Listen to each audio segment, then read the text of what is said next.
Incoming right there. Hey guys, this week on Tactical Rifleman, we're going to talk about squib rounds in both pistols and rifle. But before we do that, how about a big shout out for this week's sponsor? Oh snap, who are you? I'm Captain Riff with Riff C. Sorry, I don't do social media. What if I told you we were social media without all the bullshit? I'll tell you what, middle of a gunfight, I'll give you 30 seconds. Sell me this. Riff C allows users to share a brief headline-like commentary on news stories through riffs, where they can shape new discussions and redefine the narrative by holding news sources accountable. All right, that's kind of cool. Tell me more. Riff C is an uncensored space for all to consume, engage, and voice opinions. Everyone, including you, is guaranteed a place. That's kind of cool. What do you say we check it out? All right, I just had my first squib round in a rifle in my entire life, ever. Now, I know you hear about people having squib rounds all the time, and we have people have squib rounds all the time in classes, but me personally, I've never had one at all. And remember, I was in the military for 25 years, and I thought about it. I was like, well, why didn't I ever have squib rounds? And it's because in the military, we're using good military ammo. And military ammo, it's not that it's built to a higher standard, it's built to a different standard. It has to be able to take environmental conditions, getting wet, this, that, and the other. I do these classes, teach these classes. I have students show up all the time. But now when I'm practicing, I'm not wasting my good military ammo. Rather, I'm shooting the same crappy ammo that you guys are showing up to classes with. And sure enough, I had a bunch of your rounds that people leave laying on the ground, and I tossed them all, a bunch of different brands of ammo, tossed them in a magazine. We were filming a video yesterday, and all of a sudden, right in the middle of filming my rifle, I got a pop, and then the next round didn't tap rack, and it wouldn't chamber. I mean, it's jammed up solid. If the next round won't chamber, you have something that's clogging the chamber, or at least the beginning of the barrel. That's a squib round. When you go to competitions a lot, the range safety officers will harp on if you have a squib round, and rightly so, because if you have a round lodged in your barrel, that next round will go in, and then when you fire it, there's a chance of you having that catastrophic detonation inside the barrel, overpressure. You wind up blowing your gun apart. Guys will do it putting a 300 blackout into 5.56 guns, putting a 40 cal round into a 9mm. There's all kinds of things that can go bad, go very, very bad. So how does it happen? I mentioned we have them in the military. A lot of times it's from running frangible ammo. A projectile tip will break off. Where we really get squibs a lot is when we're shooting UTM ammo, or in this case, this is a simunitions round. It's got a plastic bullet. And what happens is you start shooting so many of them, one will get lodged in the barrel, you're still shooting, and next thing you know, you've got 6 or 7 of these little plastic bullets all stacked up in your barrel. Pain in the tail to get out. All right, so what do you do when it happens to you? Because the reality is, us as civilians, we're gonna train with cheap ammo. I wanna caution people about buying cheap ammo. It's good to buy inexpensive ammo, but get reputable ammo. What I mean by that is, don't just buy bags of ammo that somebody has reloaded. You know, you pick it up at a gun show or something, and it's where somebody has reloaded it at home. How it runs, and a lot of people don't really understand what a squib is. This is a basic breakdown of a bullet. In this case, a M855 round. You've got your little primer in the back of the casing. That's what that firing pin is hitting. That's where you get that initial little explosion that is going to light all of this gunpowder that's inside the casing. And that's what propels this projectile down the barrel. What happens though, a lot of times these guys that are reloading ammo, they're not paying attention, couple beers too many. They put the primer in, they put the bullet in, but they didn't put gunpowder in it, or they didn't put enough gunpowder. All right, that can be bad. If they only put a little bit of gunpowder, that bullet is going to stop halfway down your barrel, and now you're going to have that next round will seat, and you're going to have a big explosion. You're going to blow your barrel up. But 99% of the times, if you're having a squib, it's because there's no gunpowder in it. The primer goes off, you get that little pop.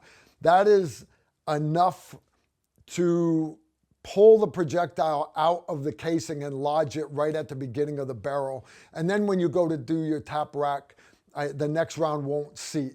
Okay, so that's what happens 99% of the time. We see it in class all the time. What to do if it's in a pistol? Very, very easy. If you go to shooting matches, the ROs, a lot of times they'll have a little dowel, little wooden dowel that is smaller than 9mm. It'll be 7 or 8mm dowel. They just slide it down the barrel, whack it on the table, and it comes out. All right. I don't carry wooden dowels around with me, but in all my cleaning kits, we have cleaning rods, a toothbrush, and a lot of your good cleaning kits. This one's by Pro Shot. It has a brass rod. It's designed for scraping and doing things like that because the brass is not going to scratch the metal parts on your gun.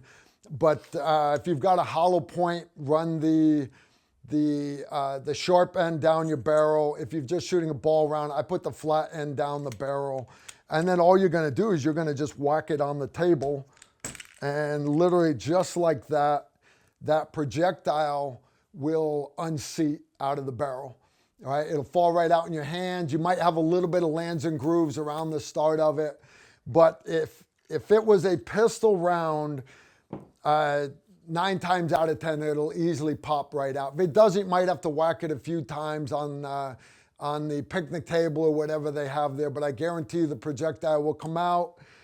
Quick inspection of the gun, make sure nothing's damaged, make sure that the barrel still floats, make sure that you can still seat that next round. And if you've brought a spare gun to that competition, I would switch to the spare gun until you have time to do more detailed check of the gun. But other than that, you're fine. Get back in the fight. No big deal at all. Now, rifle's a little bit different because once it's lodged in there, it can be lodged in hard. All right. Now, I know a lot of guys, and this is, you can see the tan spray paint on this one. This is an old Otis cleaning kit that's got the coiled up cable, and it's designed so you can clean your gun while you're out in the field. The cable is great for pulling patches through the gun the same way that your projectile goes. The problem with that, though, is this coiled up cable, it's not good for knocking out a squib. So we've gotten away from carrying these. Well, again, we carry small cleaning kits that have the old sectional rods in them, like the old issue GI cleaning kit does. So what you do, take enough sections out so that you can clear your barrel. I've pulled 3 sections out, thread them together, and just understand, don't run the open threaded end in, run the solid end. Again, it's still threaded, but that's gonna keep you, this is a lot sturdier. All right, so I'm gonna slide this forward so you guys can see it. So you guys can get the end of the barrel here. All I'm gonna do is make sure that it will reach my chamber, all right? I'm gonna slide it down the barrel, go through that muzzle brake or that flash hider. Right there, I've bottomed out a little bit. That's where it's at. All right, I'm gonna put my hand under my ejection, under the magazine port. I'm gonna just take a light hammer and tap it. Eventually it's gonna pop right out. Oh, there it is, guys. That is a dirty, nasty bullet. Why? Because it got drug into a dirty, nasty gun. Just the start of lands and grooves, so it was actually in the barrel just ever so slightly. If you had to beat it really, really hard, then that means that it was lodged into the barrel, and you really have got a chance of damaging the gun. You had a partial explosion there, all right? Pull the upper receiver off the gun, look in the chamber. If you're doing this out in the field, try to inspect it a little bit. But a lot of times you won't be able to see damage or bulging on the barrel because one, it's hard to see with the naked eye. And it's also hard to see on a lot of your ARs because guys have got different kind of hand guards. You've got G-Mani grips and lasers and camouflage tape and paint and everything else. So what I like to use is what's called a bore scope. I've got one that's made by Teslong. It's a nice bore scope, and a lot of them you can hook up to your actual computer. This one comes with its own screen, and basically all you're going to do, I'm going to slide this forward here so you guys can see it. I've already pulled my bolt carrier group out. I'm going to just prop the back of the gun up. I'm going to bring my TV screen where I can see it. And then all I'm going to do, guys, is I'm going to carefully guide this camera into my chamber. All right, once I get it in there. All right, now you're going to see, you can't believe how dirty your gun is until you look with one of these things. You're going to see a lot of, all right, that's chamber. I'm just now making it to the barrel. All right, now once you get in there, little ways, all right, you're going to find, if you move it around, all right, I'm not quite in far enough here. All right, there we go. Now I am in. All right, you can slide it down the barrel here. And if you've got any bulges or anything, you're going to be able to see. That's the start of my barrel. That is a crappy, dirty barrel right there, guys. All right, I'm going to slide it down more. All right, and you'll be able to slide that thing down the barrel. Now, the cool part about this camera is it is also got you can put it on the edges of it. Let's say you've got a spot that you think might be damaged in your barrel. They have ends that you can go in there. It's actually a 90-degree mirror that will allow you to go in and actually inspect all those lands and grooves all the way down the barrel. I don't have any bulges in this gun. This gun is fine. I'm ready to take it back out and test fire it again. Inspect, make sure you didn't shear off any bolt lugs or nothing. I didn't. This gun is ready to go. All I'm going to do is put that bolt carrier group back into the firearm. Ready to go. All right, can you clear it while you're out at the range? Of course you can. You're just going to take that cleaning rod. All right, I got to get that back out of the gun. You're going to take that cleaning rod and you will run it out, bang it on the table, whatever. You're going to pop that little projectile out. This little projectile being lodged in your barrel, you sending another projectile behind it, you're going to have way too much internal chamber pressure and you're taking a chance of blowing up your gun. Take a minute. If you even think you might have a squib, if you even think you might have a squib, take a second, unload, show clear, double check your barrel, make sure that it's clear. And it'll keep you from damaging your firearms. It will keep you from damaging you. All right, so anyways, that's today's short little video, what to do if you've got a squib. Unload, show clear, quickly clear that barrel out, get back in the fight, nice and easy. All right, that's all I got. You guys know the deal. I read all your comments and questions. Leave them in the comment section below. Y'all take care and shoot straight.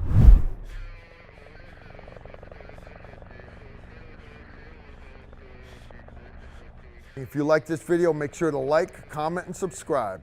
Also, make sure you follow us on Facebook, Instagram, and Twitter so you don't miss out on anything.